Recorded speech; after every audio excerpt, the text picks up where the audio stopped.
Huh? Henry V was one of England's great warrior kings.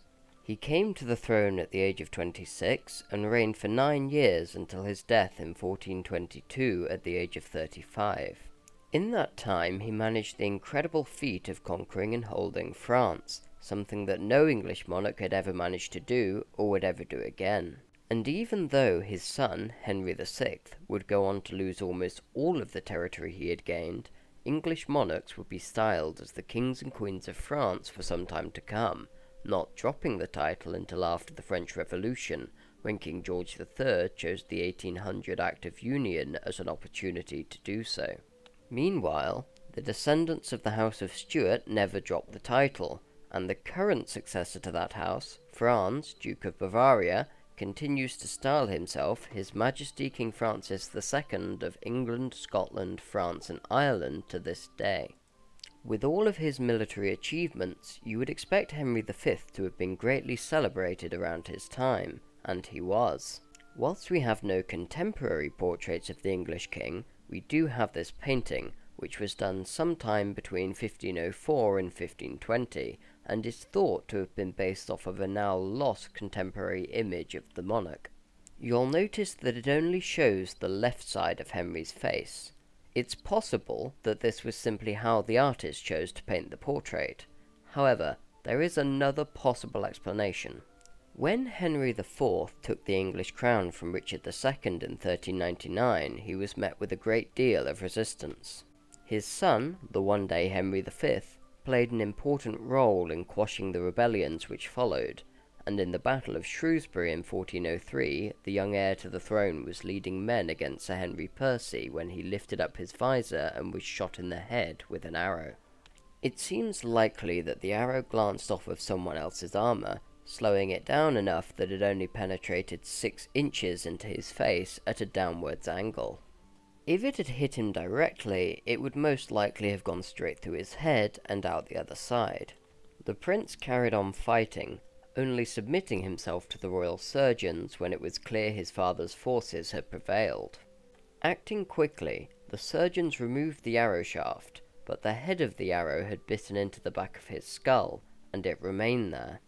Medical manuals, such as Robert of Salerno's Chirurgia, written in 1180 and well known in England at the time, recommended surgical removal of arrowheads via pushing it further through the flesh, creating an exit wound, or, in the case of superficial penetration, the use of a drawing potion or poultice to make the iron arrowhead easier to manipulate before using molten lard to draw and seal the wound. However, the young Henry's wound was not superficial, and, due to its location, could not simply be pushed through the back of his head through his spinal cord to create an exit wound. Henry was in trouble, and they needed an alternate strategy. So, they called in John Bradmore. Bradmore was a surgeon from London, and had worked with the royal family before, but he had been in prison, having been accused of using his metalworking skills to counterfeit coins. He was only released to help the young prince, and help him he did. We have John Bradmore's account of his method of treatment, which he wrote down in his Philomena at some point before he died in 1412. He wrote, "Various experienced doctors came to this castle, saying that they wished to remove the arrowhead with potions and other cures, but they were unable to. Finally, I came to him.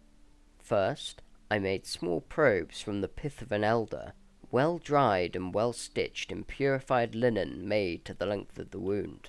These probes were infused with rose honey, and after that I made larger and longer probes, and so I continued to always enlarge these probes until I had the width and depth of the wound as I wished it.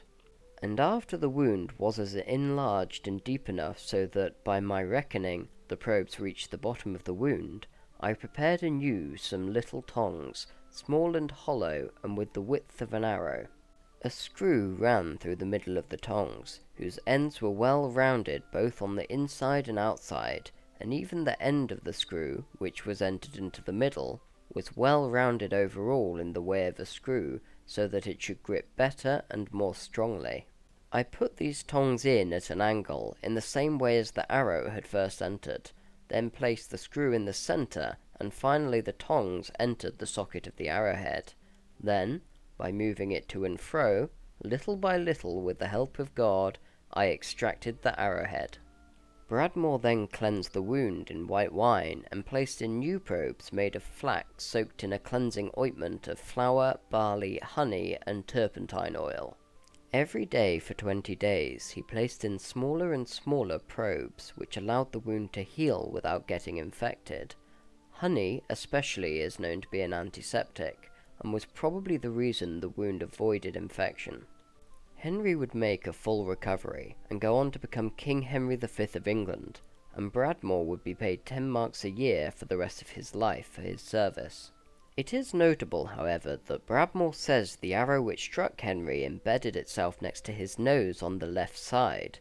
If Bradmore was talking about his left rather than his patient's left, then perhaps the reason we are only shown the left side of Henry's face in his portrait is because the other side would reveal the scars the arrow left behind. If you think the story of Henry V surviving an arrow to the face is somewhat miraculous, you might be surprised to discover that he was not the only monarch to survive such injuries. King David II was shot in the face by 2 arrows at the Battle of Neville's Cross in 1346, and he went on to reign until 1371. What's more, one of the arrowheads was never removed, and it caused him pain for 20 years until it suddenly stopped whilst he was on a visit to the shrine of St. Monan in Fife.